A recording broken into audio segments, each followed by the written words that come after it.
Well, howdy there, folks. James from politicalfriar.com coming at you again. I'm real sad to be recording this one. I kind of knew it was coming because it's always coming because it always happens. But we have yet another mass shooting in the United States that happened last night. Robert Card took a repeating rifle into a bowling alley and into a bar and killed 18 people and wounded 13 others. And he's still on the loose. And it is time, because it's newsworthy now, to talk about guns and gun control and their place in society in a broader way. Not particularly this case, but guns in general. And the first thing that you have to know about guns in the United States is that it's too late. There's already two guns per person in the United States. You cannot do gun control in this country. It's over. The horse is gone. You can close the door, but forget about it. And it's tragic because there's no fix for this. The effect of guns on a population is to simply make things more lethal. See, you'll hear people who are pro Second Amendment and anti gun control tell you that it's the people who commit the crimes, not the guns. And you know what? They're right. They're right. It is the people who commit the crimes, but the people are consistent. The United States doesn't have a higher rate of mental health issues than other countries, but we do have a higher rate of shooting deaths than other countries. Do you know why? Because people who are mentally unhealthy have access to guns. See, in other countries, you have mass stabbings, which are significantly less lethal than mass shootings. You get mass violence elsewhere a lot. And it's just a different animal when you have access to better tools. And to point out that guns are just tools is true, but it's also irrelevant because tools can be really, really dangerous. About 25,000 people a year kill themselves in this country with guns. That number is greater than the number of people who die in car wrecks and has been since 2009. The reality is people have crises, people have passions, people have impulses, and when the guns are there, they use them. Of course they do. And if the gun wasn't there, they couldn't. But like I said, it's too late. There is no policy of disarming this country that will work. Guns are really durable. They can last 100 plus years without any care and still work. So we're not solving this through gun control. Sorry guys, gun control won't work. Guns are out of control. You can't get them back. Yeah, buyback programs worked in Australia and elsewhere, but there were so many fewer guns.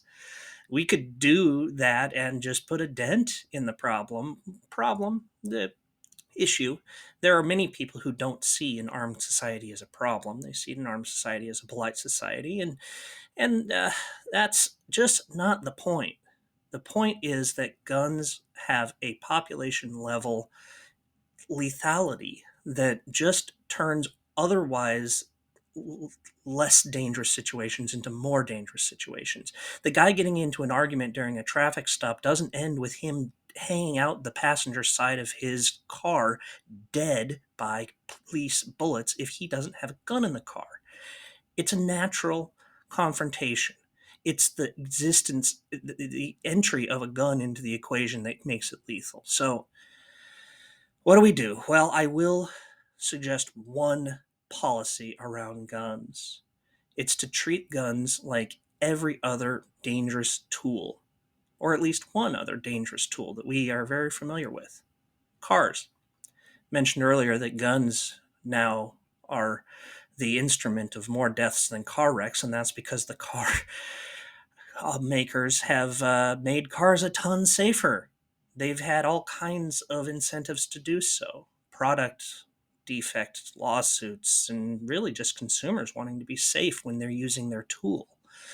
Now, a car isn't designed for violence, and so it's a little easier to regulate in that way, but it is dangerous, just like a gun. And because it's dangerous, government has done a few things.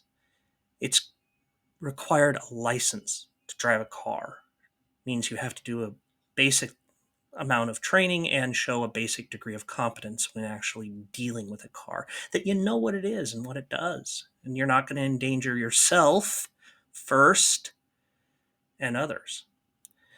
And second, it's required people to have liability insurance when they drive cars.